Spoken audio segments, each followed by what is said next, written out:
ડાંગ જિલ્લાના આદિવાસી સમાજમાં હોળીનો તહેવાર વિશેષ પરંપરા અને ઉત્સાહ સાથે ઉજવવામાં આવે છે। અહીં હોળી માત્ર એક દિવસનો તહેવાર નહીં, પરંતુ 5 દિવસ સુધી ચાલતો લોક ઉત્સવ હોય છે। હોળીના 5 દિવસ દરમિયાન ડાંગના આદિવાસીઓ રાત્રિના સમયે ભજન, ડાંગી આદિવાસી પરંપરાગત નૃત્ય અને ડાક ભક્તિ જેવા કાર્યક્રમો યોજે છે। ગામોમાં લોકો એકત્ર થઈને સંગીત અને નૃત્ય દ્વારા ઉત્સવની ઉજવણી કરે છે।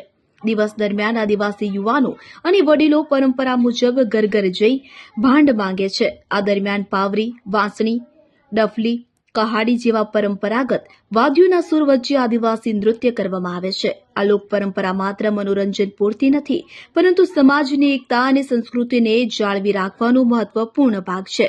આ રીતે ડાંગના આદિવાસી સમાજ માટે હોળીનો તહેવાર ખૂબ જ મહત્વનો અને આસ્થાનો પર્વ માનવામાં આવે છે। સમગ્ર વિસ્તારના લોકો ધામધૂમથી નાચગાન અને પરંપરાગત રીતિ રિવાજો સાથે હોળીનો પર્વ ઉજવે છે।